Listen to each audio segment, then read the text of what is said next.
The rain begins not as drops, but as a hush, a breath from the throat of the sky, heavy with knowing. Across the sodden hills of Ingolstadt, a pale fog bleeds through the trees like memory, weaving itself through the brittle limbs of old ash and elderwood. Stones buried in wet moss seem to hum just beneath the surface. And the wind, yes, the wind carries a scent of candle smoke, old iron, and the faint perfume of forgotten vellum. Beneath this earth, beneath centuries of soil, there was a door. Wooden, iron-riveted, scored with glyphs whose origins have been lost to exile and fire. It groaned open only once every generation, and only for those who bore the mark behind their left ear, a mark inked with needle and ash, given in silence beneath the vesper bell. They called themselves Die Erleuchteten, the illuminated ones, but their light was not one of comfort. It was the light of searing knowledge, white, merciless, and eternal. A boy of 12, lips still stained with the sweetness of milk, knelt on cold limestone. His name erased from every registry, whispered only once during initiation, then never again. Behind him a line of cowled men, before him a blade. It was not for violence, it was for memory. The knife, wrought from antler and obsidian, had been passed down through hands that trembled not from fear but from devotion.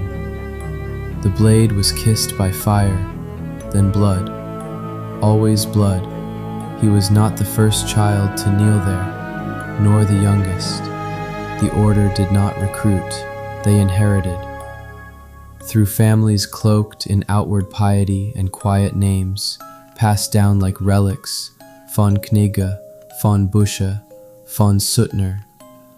Sons offered like grain to a hungry God, daughters sealed in convents that did not pray to Christ. A bell rang, soft, copper-toned, the sound of time folding inward. The temple beneath the old Jesuit seminary came alive, not with voices, but with movement, shadows, breaths, the brushing of wool robes against limestone, and in that hidden chapel, lit only by the animal glow of tallow candles, the boy extended his hand over a basin carved from lapis. He would swear an oath, not with words, but with blood. Not a drop, but a thread, drawn from vein to ring. A circle was closed. The high priest spoke in Latin, but not the Latin of Scripture. This was the tongue of engineers, astronomers, the condemned. Lux ex tenebris, light from darkness. The boy did not flinch. The first lesson was always this: illumination is pain. Above them the townspeople dined and drank. Their candles flickered in windows like watching eyes, oblivious to the truth buried beneath their cobblestone streets. They feared devils in forests, witches in barns, but the true secret, the one that could burn down empires, was carved beneath their feet, in ink, in silence, in bone. Centuries earlier, Adam Weishaupt had traced the first glyph on the inner vault with his own fingers, chalk mixed with crushed bone and midnight oil. He wrote not with seal, but with fury. The church had taken everything: his mentors, his books, his mother's last letter. So he returned to the catacombs and wrote a new scripture, not for salvation, but for the architecture of truth. The temple had no cross. Its altar bore no name, but it held a book, a codex bound in goat skin, sealed with 7 clasps.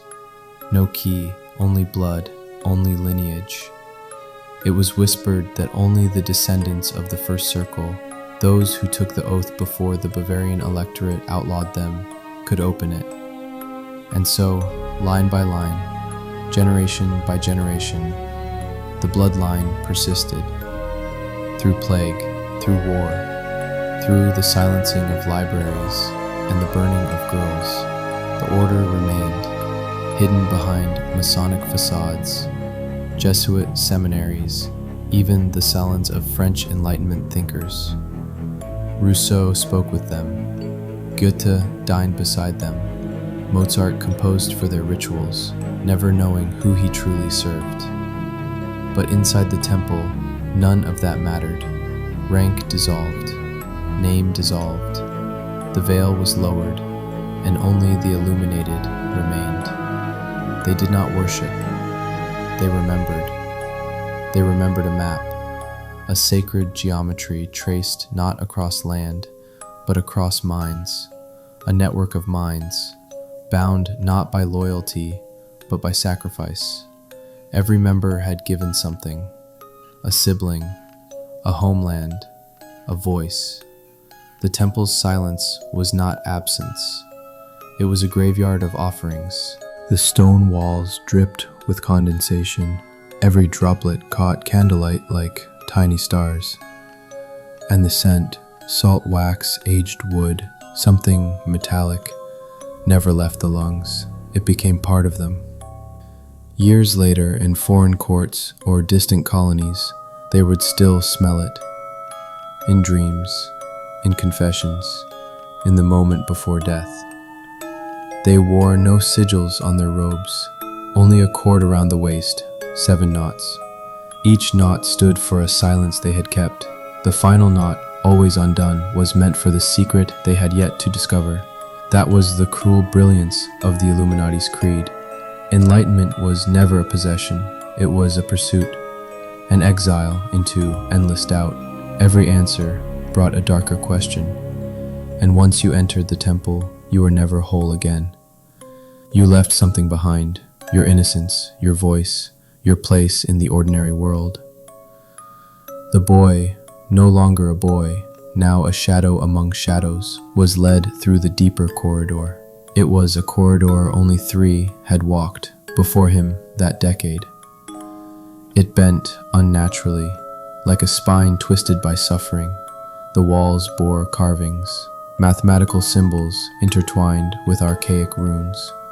Some believe these glyphs to be older than Rome, perhaps remnants of an ancient order long buried beneath Babylon's dust.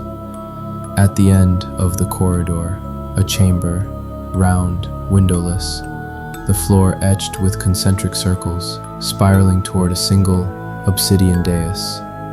On that dais, a reliquary, and inside, no bone, no tooth, no relic of saint or martyr, but a letter written in a cipher known only to 3 families, the cipher that had survived wars, inquisitions, and the Vatican's silent war against them.